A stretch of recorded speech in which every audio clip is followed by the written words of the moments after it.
और अब जिला सहकारी बैंक हरिद्वार में बड़ी कार्रवाई देखी गई है, जिसमें हरिद्वार जिले के 2 शाखा प्रबंधकों को निलंबित करने का काम हुआ है और 8 के वेतन पर रोक लगाने का फैसला लिया गया है। और ये फैसला आज समीक्षा बैठक के बाद लिया गया, जो कि सहकारी बैंक के मुख्यालय रुड़की के बीटीगंज में संपन्न हुई, जिसकी अध्यक्षता अपर निबंधक आनंद एडी शुक्ला ने की थी और उसके बाद ये फैसला अमल में लाया गया।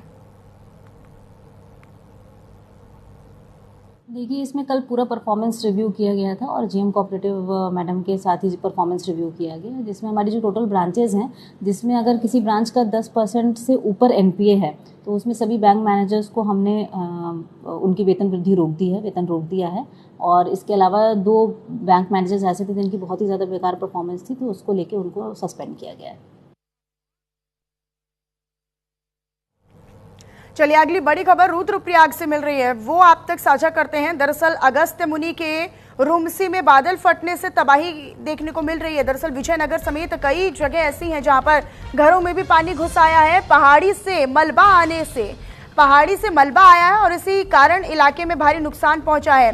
पार्किंग में खड़ी गाड़ियां क्षतिग्रस्त हो गई हैं। बारिश से मलबा अब घरों में घुस आया है, तो निश्चित तौर पर जो सामान्य जनजीवन है वो पूरी तरीके से अस्त व्यस्त है। हालांकि इसे फिर से सामान्य पटरी पर आने में भी समय लगेगा, लेकिन आप ये तस्वीरें देखिए, गाड़ियां क्षतिग्रस्त हैं। कीचड़ पूरी जगह पर आप देखेंगे, मलबे के कारण कीचड़ हो गया है। वहीं पर जो वाहन है वो फंसे हुए हैं, घरों में ये पूरा मलबा आ चुका है। ये देखिए, ये बाइक है, ये 2 पहिया वाहन है। ये बाइक है जो सिर्फ उसका शीशा और शुरुआत के कुछ हिस्से नजर आ रहे हैं। तो ये मलबा आ जाने से जो भारी तबाही का मंजर है वो आप देख रहे हैं। वाहन पूरी तरीके से क्षतिग्रस्त हो चुके हैं और गाड़ियों पर ये मलबा आ गया है। पत्थर दरक दरक कर नीचे गिर रहे हैं। गाड़ियों के जो पहिए हैं वो फंसे के फंसे रह गए हैं। 2 पहिया वाहन है तो उसका भी केवल ऊपरी हिस्सा नजर आता है। ये घरों के बाहर आप मलबा देख रहे हैं। घरों का बाहर का जो पूरा हिस्सा है वो मलबे से पूरी तरीके से कवर हो चुका है, ढक चुका है। ये राहत बचाव टीमें और जो मलबा हटाने के लिए टीमें हैं उनके लिए भी एक बड़ा चैलेंज हो जाता है, क्योंकि लगातार बारिश हो रही है और रुक रुक कर अगर बारिश हो रही है या लगातार भी भारी बारिश हो रही है तो ये ऐसे राहत कार्यों में अड़चन पैदा करती है, बाधा पैदा करती है। तो पहाड़ी से मलबा आ जाने से इलाके में भारी नुकसान पहुंचा है। लोगों के जनजीवन पर इसका एक नकारात्मक असर दिखाई पड़ता है। और जिस तरीके से हालात हैं, जो वाहन फंसे हुए हैं, वो आप इन तस्वीरों में देख ही रहे हैं और ये तस्वीरें बयां कर रही हैं कि वहां पर रहने वाले लोगों के लिए ये कितनी बड़ी चुनौती बन सकता है। हालांकि आने वाले दिनों के लिए मौसम विज्ञान केंद्र की ओर से भी चेतावनी जारी की गई है। तो फिलहाल ये तस्वीर आप अगस्त्य मुनि के रुमसी से देख रहे हैं, जहां पर बादल फटने से किस तरह का मंजर सामने आया है वो देखिए। कमरों में मलबा, हाँ, स्कूटी से भी मलबे में, स्कूटी बता रही आप कंट्रोल रूम को भी। और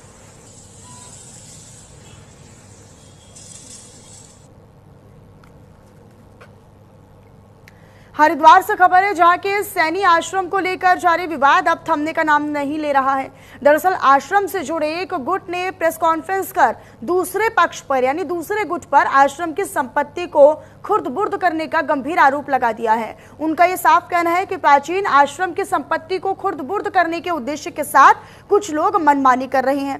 फर्जी तरीके से प्रस्ताव पास कर और फर्जी दस्तावेजों से समाज के लोगों को भ्रमित करने का काम हो रहा है। मनोज सैनी ने आरोप लगाते हुए कहा कि फर्जी हस्ताक्षर और जाली दस्तावेज के आधार पर अन्य लोगों को बिना बताए प्रस्ताव पारित किए जा रहे हैं। 3 अगस्त को सैनी आश्रम में समाज की विशाल आम सभा का आयोजन किया जाएगा और लोगों को सच्चाई से रूबरू करवाने का काम इसी महासभा में होगा। तो देखिए, सैनी आश्रम से जुड़ा हुआ विवाद जो है वो थमने का नाम नहीं ले रहा है। बाकायदा प्रेस कॉन्फ्रेंस के माध्यम से एक पक्ष दूसरे पक्ष पर आरोप लगाता हुआ नजर आया और फर्जी दस्तावेज, फर्जी तरीकों से लोगों को भ्रमित करने का काम किया गया। इस तरह का आरोप जो है वो एक पक्ष दूसरे पक्ष पर लगा रहा है। तो सैनी आश्रम की संपत्ति को नुकसान पहुंचाने का भी गंभीर आरोप लगाया। हालांकि 3 अगस्त को सैनी आश्रम में एक विशाल सभा होगी, आम सभा होगी और इसी आम सभा में सच्चाई को लोगों के सामने रखा जाएगा, आम लोगों के सामने रखा जाएगा। तो ये पूरी तरीके से खुर्द-बुर्द करने का जो आरोप है एक गुट दूसरे गुट पर लगा रहा है। हालांकि इसमें कितनी सच्चाई है, क्या सबूत है और किन सबूतों के आधार पर ये आरोप लग रहे हैं, इन तमाम चीज़ों की जो परतें हैं वो 3 अगस्त को खुलेंगी जब सबके सामने ये प्रेस कॉन्फ्रेंस होगी। तो सैनी आश्रम को लेकर लगातार विवाद जो है वो अब तूल पकड़ता जा रहा है और हर दिन इस विवाद में नया मोड़ है। अब एक नया टर्न इसमें ये आया है कि बाकायदा एक पक्ष ने इसमें एक प्रेस कॉन्फ्रेंस की और दूसरे गुट पर, दूसरे पक्ष पर कई तरह के गंभीर आरोप लगाए हैं।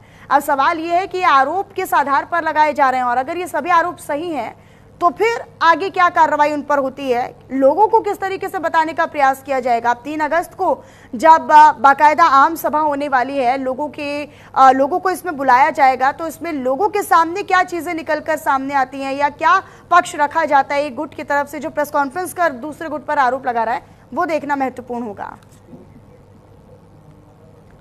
सर्वप्रथम तो आप सभी लोगों का धन्यवाद।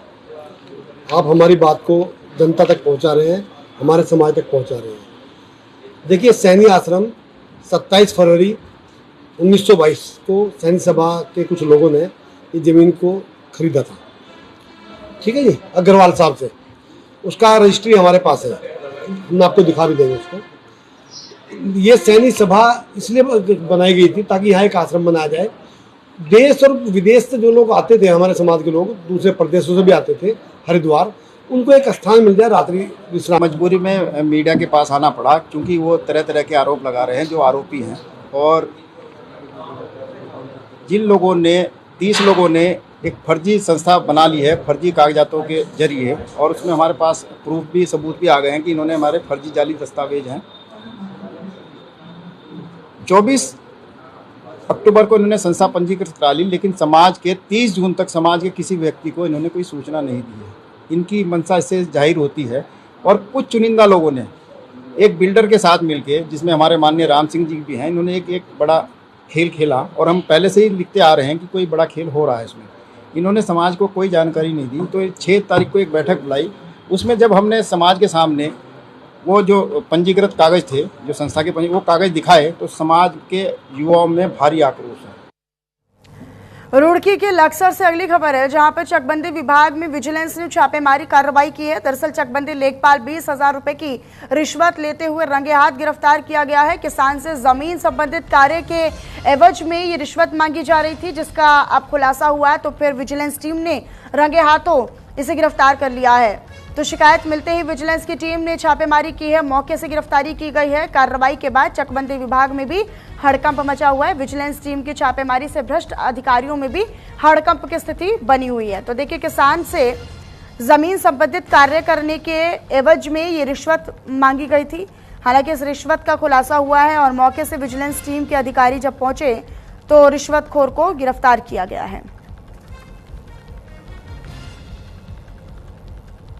तो देखिए, किसान से जमीन संबंधित कार्य के एवज में रिश्वत मांगी गई और अब इस पूरे मामले पर यह कार्रवाई हुई है। तो उत्तराखंड में नशा मुक्ति केंद्रों में अनियमितताओं और शिकायतों का मुद्दा लगातार गंभीर होता जा रहा है। कई निजी नशा मुक्ति केंद्रों पर बिना रजिस्ट्रेशन के संचालन, मानकों का उल्लंघन करना, मरीजों के साथ दुर्व्यवहार, मारपीट और मनमानी फीस वसूलने जैसे गंभीर आरोप लगातार सामने आते रहे हैं। तो वहीं अब देहरादून में नशा मुक्ति केंद्रों के खिलाफ शिकायतें भी आ चुकी हैं, जहां पर मरीजों के साथ अमानवीय व्यवहार और अपर्याप्त सुविधाओं का अंबार दिखाई पड़ता है। जहां पर नशा मुक्ति केंद्रों के लिए टीमें गठित कर दी गई है और इस टीम में 5 सदस्यों को इंक्लूड किया गया, यानी 5 लोगों की एक टीम तैयार की गई है। तो वहीं प्रभारी स्वास्थ्य महानिदेशक सुनीता टमटा ने कहा है कि काफी लंबे समय से जो शिकायतें लगातार सामने आ रही थी अनियमितताओं को लेकर, दुर्व्यवहार को लेकर, उन्हीं के लिए अब नशा मुक्ति केंद्रों पर सख्ती की गई है और ये टीम गठित की गई है। देखिए, ऐसा है, हमारे राज्य में राज्य स्तरीय मानसिक स्वास्थ्य प्राधिकरण का जो है वो हो चुका है, एस्टेब्लिशमेंट हुआ है, और ये इसको हुए 3-4 साल हो चुके हैं और ये एक्टिव फेज़ में अब धीरे धीरे आ रहा है। और इसी के रिगार्डिंग हमारे सचिव साहब, जो कि इनके अध्यक्ष भी हैं हमारे, उन्होंने एक मीटिंग ली थी अभी 3-4 दिन पहले, और कुछ दिशा निर्देश उनके द्वारा दिए गए थे जो कि राज्य में को पालन करना है राज्य में।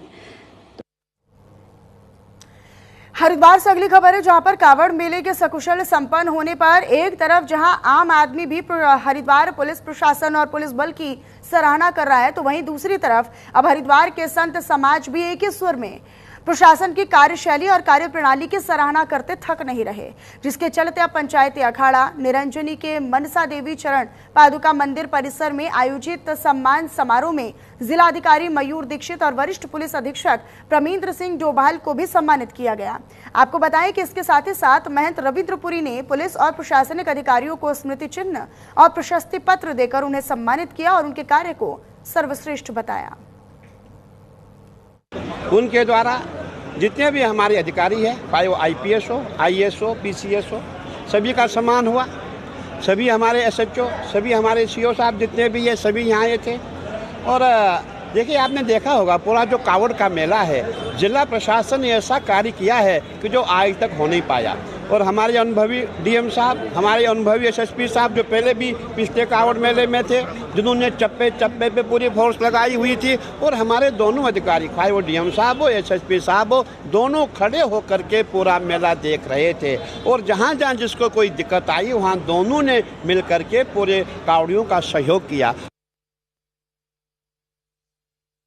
पुरी जी द्वारा समस्त अधिकारीगण, पुलिस फोर्स अधिकारियों का सम्मान किया गया और ये बहुत ही गौरव का क्षण है कि आप जब कोई कार्य करते हैं, किसी प्रयोजन से करते हैं, तो उसके बाद स्वयं संत समाज के द्वारा जब सम्मानित किया जाता है, तो इस धर्म नगरी में माँ गंगा की सेवा करते हुए ये एक अलग से एक मोटिवेशन भी रहता है और आगे और अच्छे से हम कार्य करेंगे, इसके लिए इससे प्रेरणा भी मिलती है। चलिए, फिलहाल मेरे साथ इस बुलेटिन में इतना ही। बाकी तमाम